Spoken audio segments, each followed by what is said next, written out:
विश्वंभर, तुला श्रावणीने काय सांगितलं होतं? तिचं पोट खराब आहे. तिचं पोट खराब बिराब काही नाहीये. शुभू जेवला नव्हता ना म्हणून ती जेवली नव्हती. आता बघ डबा घेऊन आलाय तिच्यासाठी. रे नंदा, का तू पुन्हा सुरू झालीस? अरे विश्वंभर, तू का विश्वास ठेवत नाहीयेस माझ्यावरती? हे बघ, माझा तुझ्यावरती विश्वास आहे, पण तू जे बोलतेस ना ते खरंच शक्य नाहीये. हो का? हो. बरं, मग स्वतःच्या डोळ्यांनी बघ, म्हणजे तरी विश्वास बसेल. सत्य काय ते कळेल. उठ उठ उठ, चल बघ बघ, उठ तू, ये ते ठेव सगळं, लवकर ये. तुला कळलंच पाहिजे.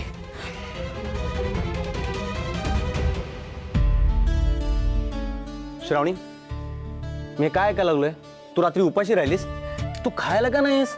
अगं कसला हट्ट आहे हा? हे बघ, ऐक. श्रावणी, आता मला काही ऐकायचं नाही. हे बघ, मी तुला आता भरवणार आणि तू जेवायचं ते मी मस्त पैकी. बघ, आईचा डबा आणलाय. चल बस इथं. हे बघ, बस शुभू, एकदा माझं बस ऐक तरी. अरे, बस. ऐक तरी तिचं. तू काही नाटकं करू नकोस. तू थांब थांब. हे बघ, मला नको, श्रावणी, आधी माझं हे ऐकून बघ, घे. भाकरी पिठलं आणलंय तुझ्या आवडीचं.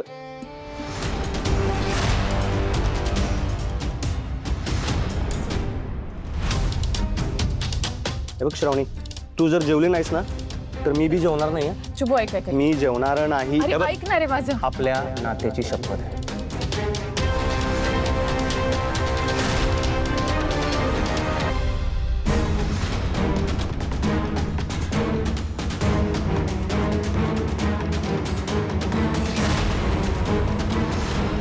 नकोय नकोय म्हटलं ना मी.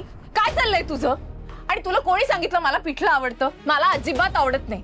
आणि मग काकू इथे असताना तू का मला भरवतोयस? कोण आहेस तू माझा? आणि हे बघ, तू ना माझ्या बाबांचा नोकर आहेस. तू तुझी लायकी विसरला असशील, पण मी विसरले नाहीये. तू ना तुझी पायरी ओळखून वागत जा शुभू. मी तुझी असिस्टंट आहे म्हणून काही वाटेल ते करायला लावशील का मला? हे बघ, आपण ना फक्त चांगले मित्र आहोत.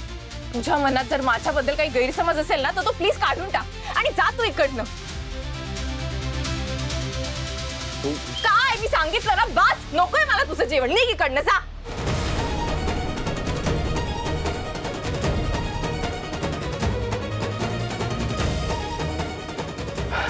तू माझ्या आईच्या अन्नाचा अपमान केलास ना.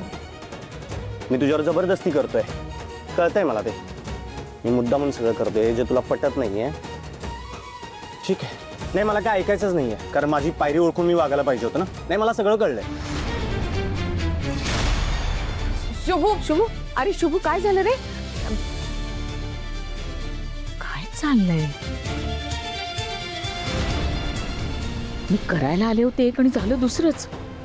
आता मला बघायचंय शुभूचा स्वाभिमान किती मोठा आहे ते.